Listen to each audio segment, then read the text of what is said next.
하나님의 말씀 시편 106편 16절로 18절까지의 말씀. 그들이 진영에서 모세와 여호와의 거룩한 자 아론을 질투하매 땅이 갈라져 다단을 삼키며 아비람의 땅을 덮었고 불이 그들이 땅에 붙으며 화염이 악인들을 살랐도다.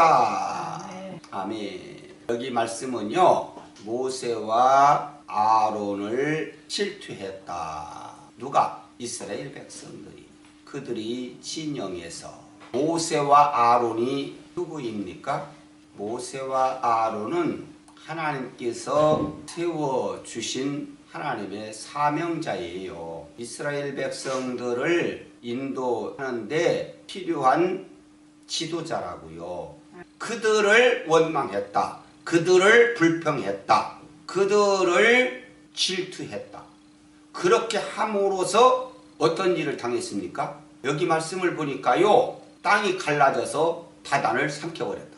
땅이 갈라지면요, 그 도시가 다 함몰되지 않습니까? 땅이 갈라져 버리면 거기에 세워졌던 건물들이 함몰돼서 땅속으로 들어가 버렸잖아요. 아멘.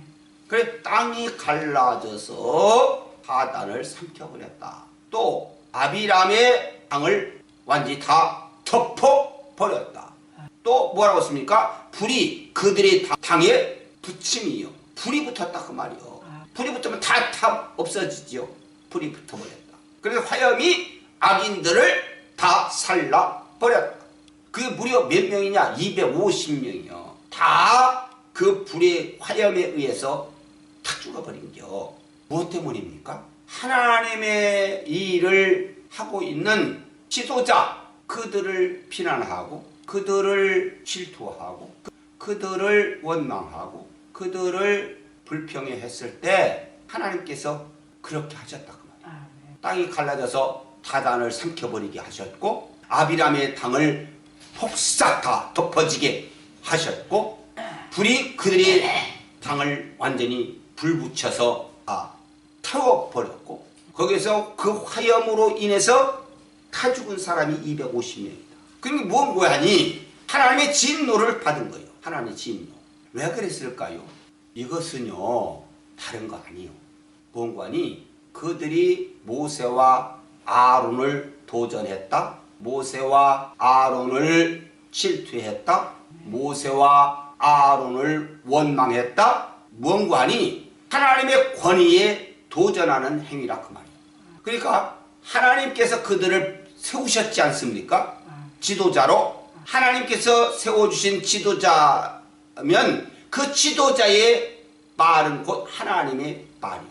지도자들이 이스라엘 백성들을 이렇게 하라고 저렇게 하라고 이끌어 가지 않습니까? 그러면 그 말을 들어야 돼요. 그 말에 순종해야 돼요. 그 말에 따라야 돼요. 그런데 듣지 않고 도전했다, 질투했다, 원망했다, 불평했다. 그게 곧 뭐냐? 하나님의 대표로 세워서 그들을 통해서 이스라엘 백성들을 이끌어 가시고 그들을 통해서 이 놀라운 구원의 역사를 이루시는데 거기에 반기를 든 거요. 그러니까 하나님의 거룩하신 뜻을 거역해 버린 거요. 결과가 그래요. 그러니까 하나님의 그 권위를 도전해 버렸다. 그랬는데 아무 일 없겠느냐? 하나님의 권위를 도전했는데 그랬기 까닭에 이 놀라운 징계를 받게 됐다. 엄중한 징계를 받게 됐다. 땅이 갈라져서 다단을 다 삼켜버리는 놀라운 일이 일어났다. 아비람의 땅을 다 덮어버렸다. 불이 그들이 땅에 붙어서 화염이 그 악인들, 하나님을 권위를 도전하는 그들, 모세와 아론이 아니에요. 모세와 아론을 괴롭히는 것이 곧 하나님의 권위를 도전하는 행위라고요. 그래서 무려 250여 명이 그 화염에 다 죽어버리고 말았다. 그러니까 우리는 하나님의 뜻을 수용해야 돼. 바로 모세와 아론을 통해서 이스라엘 백성들을 이끌어 가지 않습니까? 그러면 그건 하나님의 뜻을 이루기 위한 일이니까 그 뜻을 그들이 지도함을 받아야 한다. 근데 그걸 받지 않고 거부해버린다. 원망하고 불평한다. 사사건건 시비 건다. 그러면 결국 하나님의 권위를 도전하는 행위가 되기 때문에 이런 엄중한 징계를 받을 수밖에 없다. 교회의 지도자가 목사님 아닙니까? 교회 지도자의 그 모든 계획 세우고 일하는 것을 따라야 그 교회가 은혜스러운 교회, 부흥하고 발전하는 교회가 되지, 목사님이 이렇게 하자고 그러면 사사건건 반대하고 시비 걸고 그러면 그 교회가 되겠느냐? 은혜스러운 교회가 되느냐? 안 된다 그 말이야. 그러니까 하나님이 세우신 지도자, 그 곧 하나님의 권위로 일하는 것 아닙니까? 그 지도자들이. 목사님도 마찬가지요. 하나님의 권위로 일하는 거요. 그러면 그 목사님이 하는 일들을 사사건건 시비 걸고 질투하고 원망하고 불평하고 그러면 결국 하나님의 권위로 일하는 그 일을 방해하는 일이기 때문에 하나님의 권위에 도전하는 행위가 된다 그 말이요. 그런데 아무 일이 없겠느냐. 그러니까 이런 징계, 엄중한 징계를 받게 되는 거지. 조심해야 돼요.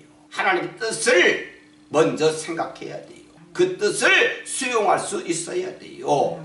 그 뜻대로 살아가는 그런 순종하는 그런 삶이 이루어질 수 있어야 돼요. 그러면 복이 된다 그 말이요.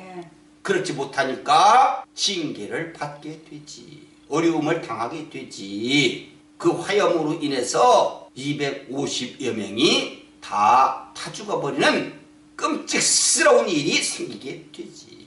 먼저 주님의 뜻을 알게 하옵소서. 그 뜻을 따를 수 있게 하옵소서. 그 말씀대로 순종하여 살아갈 수 있게 하옵소서. 그러면 내가 복이 되고 하나님이 기쁨이 되고 하나님이 영광이 되고 하나님이 만족이 되지 않느냐. 이런 신앙의 삶을 위해서 오늘 이 말씀으로 깨달음을 주시니 감사합니다. 주님 뜻대로만 순종해서 신앙생활 바로하여 승리할 수 있고 복받을 수 있는 귀한 삶 되기를 위해서 오늘 아침도 마음속에 결단할 수 있는 귀한 시간이 되어질 수 있기를 바랍니다. 아멘.